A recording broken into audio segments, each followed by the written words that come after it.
When she puts her Stanley Cup on the counter, you know it's about to go down. Okay. You left at 10:45 and we're out till 5-something in the fucking morning. The bars close at 2. What were you doing until 5 o'clock in the morning? Okay. Just talking, right? Or playing a game, maybe? I don't see why you can't just answer the question. Went to originally go to a karaoke bar. As I was leaving here, location changed. Told we're going to Lost and Found. Cool. Gonna meet up at Lost and Found. When I was halfway there, got a text message from one of the guys from the pub saying, "Hey, Sarah's out here, just so you know." I bet that text did not really say directly that. was like, I'm probably going to turn around, and was like, no, you know what? I'm not going to let somebody else like dictate what I do. So I really don't think he was going to turn around. And is like, "Oh, hi, Jeramey." Hugs me, walks away. And I'm like, what was that? And then I come to find out that she's upset about a lot of things. So in order to not drag things out and make it worse, I was like, do I need to have a conversation with her?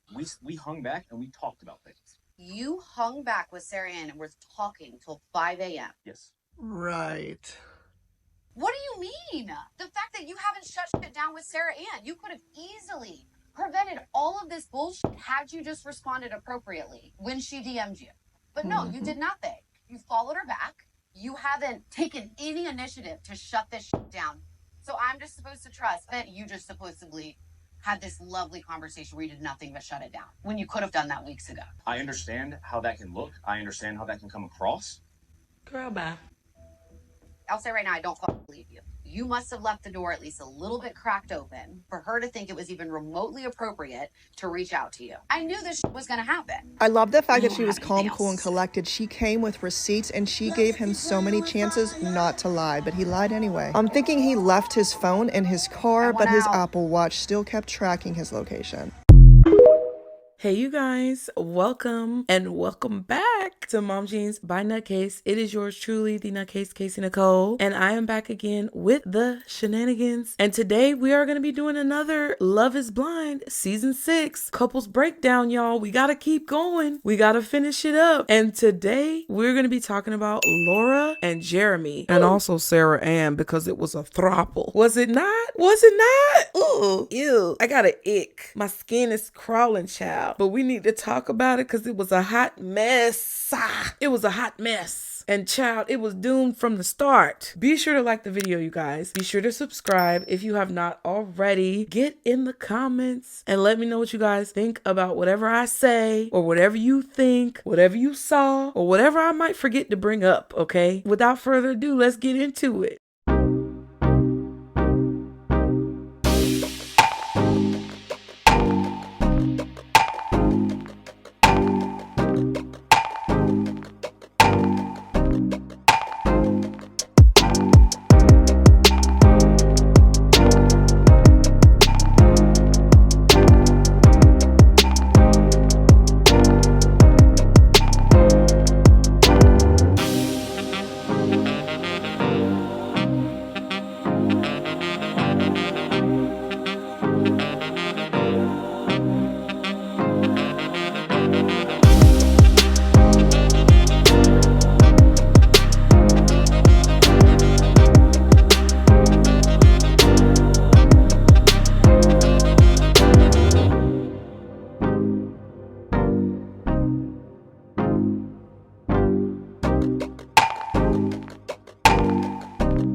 All right, you guys, let's talk about Laura and Jeramey and Sarah Ann, child, because it just, you know, and then we're going to also have to talk about the other fiance that Jeramey was with before he even got on the show and when he was applying for the show. And Oh, wow.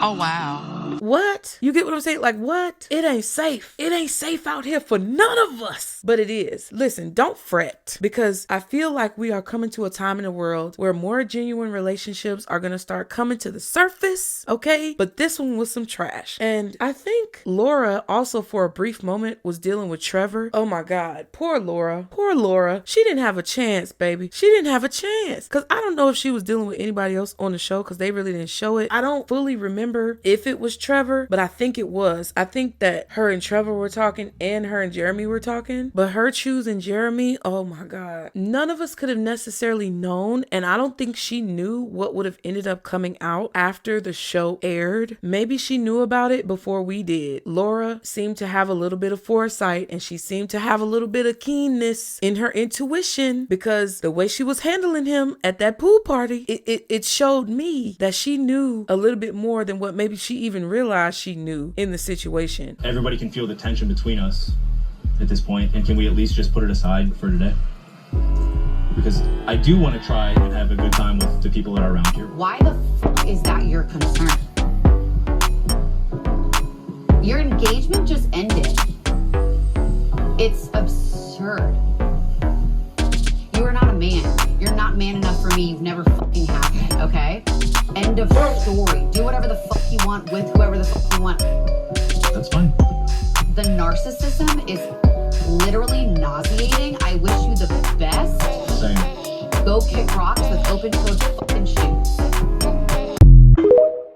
It's just a mess. What can I say? I feel like Laura was at a point where she kind of settled because of her age. And I don't think there's anything wrong with Laura's age. But what I do feel is that when you get to a certain age and you feel like you've made it to a certain point in your life, especially as a woman, there's a lot of pressure on you. There's a lot of societal pressure. There's a lot of biological pressure. There is just pressure on you from every angle to be at a certain level. I'm not going to necessarily say married. Some women don't want to be married. Some women don't want to have children. Some women would rather it be the career, but there's still that pressure about having some type of accomplishments under your belt. And I think if you are a woman who wants to be married, that pressure is even greater the older that you get, because that biological clock is ticking. And you can really be more malleable when it comes to a career, because there's no real stop. There's no hard stop with a career the way it is with getting married and having children. So I honestly feel like Laura was at a point in her life where she may not have necessarily been happy completely with her choice once everything started to unfold, but I really do feel like she would have been willing to work on it if Jeramey wasn't such a dick and he wasn't such a manipulator and maybe undiagnosed narcissist. I'm not saying that that's what he is, because I'm not a doctor, lawyer, or psychologist, and I'm not trying to diagnose this man, but from his behavior and what has come out about him, he seems to be very egotistical, and he seems to be very lacking of situational awareness. And when I say that, it just means like people who are in that mentality of borderline narcissism, possible traits that are narcissistic or, sociopathic traits and tendencies, they have no situational awareness. Like they don't see how they look in the situation. Like they don't realize how crazy this comes off. And I say that as well because the fact that he changed his story around his mom and he changed his story around other people, like when he got around the other guys, it just feels like he knew and he wanted to stir some stuff up. But as far as Laura is concerned, I honestly think in the beginning, like when they first came out of the pods, I really felt like she was happy. I felt like she saw herself in a position where she could be happy and she could continue to grow and build in their connection. And I just think that there were things that just started to happen, things that started to pop up that were just a bit out of line. And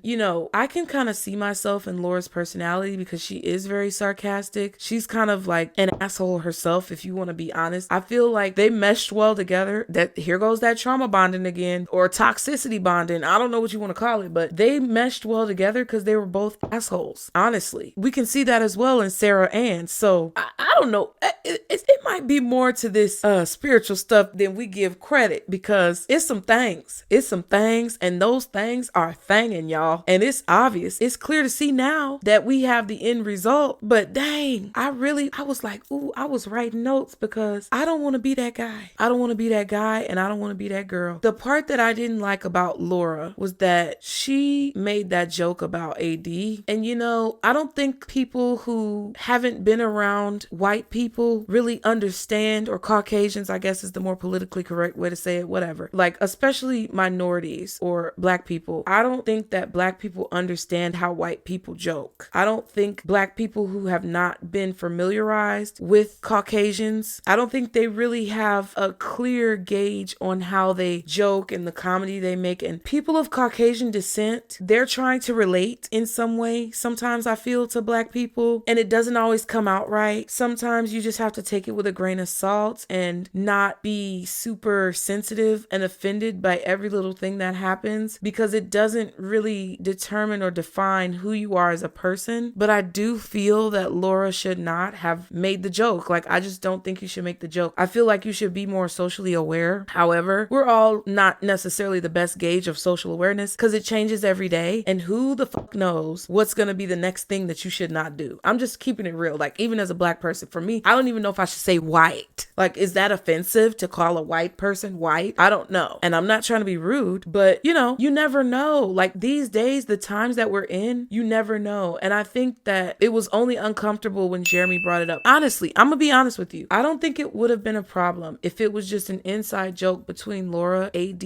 and the girls. Because I feel like women, we joke in different ways sometimes, just like men have their own jokes. But the fact that she told Jeramey about it, it's a little, I don't know, it's a little iffy. However, when you have a significant other, you talk about things with them. You talk about things with that person, and you might talk about things that your girlfriends have talked about, and you bounce those things off of your spouse. So I'm not even really 100% like upset with her for telling Jeramey about it. What I really feel is that Jeramey was the one who was wrong. He was the one who made it uncomfortable because he brought it up to everyone in a public setting and made AD uncomfortable, which we're going to talk about AD and Clay because I know y'all, but Jeramey was the problem in that situation. I think he knew that it was something that he shouldn't say, but again, seeing his tendencies, seeing his track record, realizing the person who he is, are we not surprised he brought it up? He probably brought it up knowing he shouldn't bring it up. That's what I feel. So he could get some attention and stir up some drama and conflict and get that erection that comes from being toxic and seeing the drama that you create unfold from the eyes of an unhealthy individual. Do you see what I mean? That's what people who have narcissistic tendencies do. They light the match, they set off the fuse, and then they just sit there twiddling their fingers and waiting for it to blow up. And I think he did it on purpose. He also did that again with Sarah Ann when they rode off on the motherfucking jet skis. And the thing about it, I definitely touched on this in the couples breakdown about Chelsea and Jimmy, but child, just wait. We're going to see it online if it hasn't already come out, because I'm not really like a social media girl. Like, I stay off social media. I really kind of have a little bit of a mental conflict with the fact that I do work on social media, but I digress. There's going to come a time when Sarah Ann is going to have to eat it. She's going to have to eat it. And I feel like she's already eating it because of the way she's viewed by the public, but she is going to have to eat it. And I'm pretty sure at this reunion, if they are not already broken up, you know, Jeramey and Sarah Ann, I'm not saying they're together, but if come this reunion, they aren't already on bad terms with each other, I feel like it's not going to be long, because she's the type of girl that exhibits that like pickme behavior that everybody talks about. She's the type of girl that exhibits the behavior, oh, it won't be me because I'm different. Kind of like that situation with Rick Ross and the girl he was dating after Pretty V, and how that girl was so sure that Rick Ross wasn't gonna do her the way that he did Pretty V, and how their connection was so different. I've been that girl. My youngest son's father, listen, he was a deadbeat. He's still a deadbeat. He don't care about his child. But I sat there like a pick-me does when they don't realize they're a pick-me, and swore up and down that for some reason I had won a prize being with him. Yeah, my prize was single motherhood. My prize was completely raising a child on my own, emotionally, mentally, spiritually, physically, and financially. Okay, that was my prize for thinking that I was different than his first child's mother.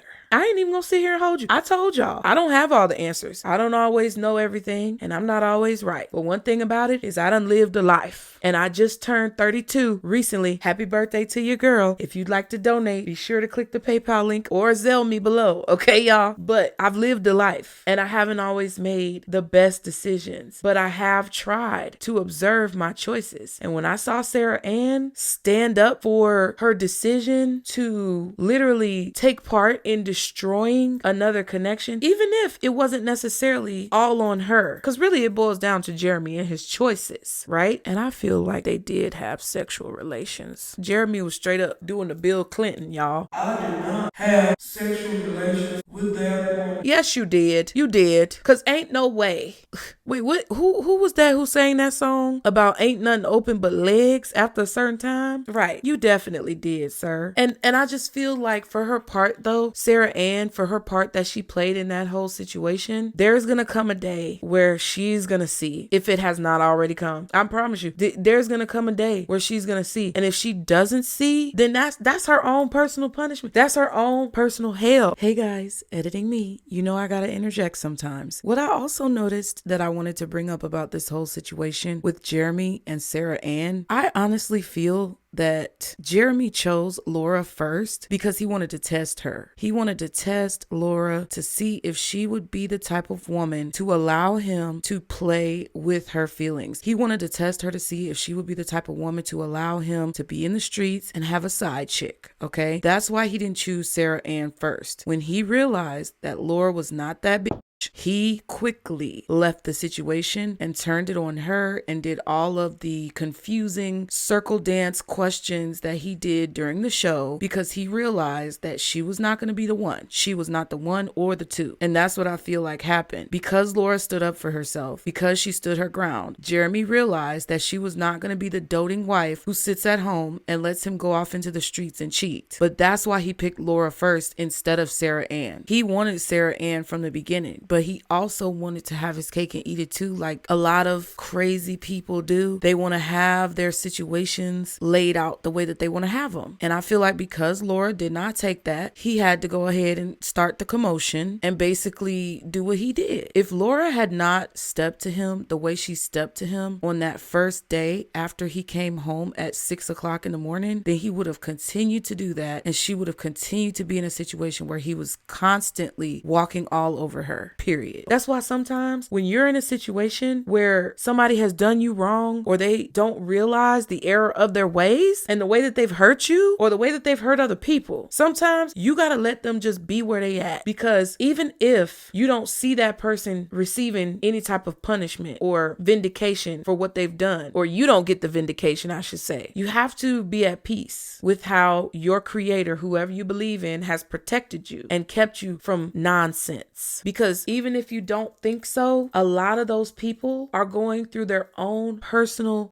hell in life because they refuse to see the error of their ways, whether it's through some type of, God forbid. Now, I'm not trying to speak anything into existence, y'all. I'm just telling y'all what I know, okay? Whether it's through some type of like unknown health condition, or whether it's through financial insecurity, or whether it's through a lack of fulfillment within their life, they are experiencing personal hell on some level, in some way, shape, or form, even if you don't see it. Because I was getting the vibe from Sarah Ann from the beginning that she was very superficial. She was giving superficial. She was giving fake, phony. She was giving, I'm wearing a mask and I'm proud of this mask because I'm too afraid to look in the mirror at what I really look like. So at the end of the day, honestly, I feel like if they stay together, they really deserve each other. And, you know, I just wish Laura the best.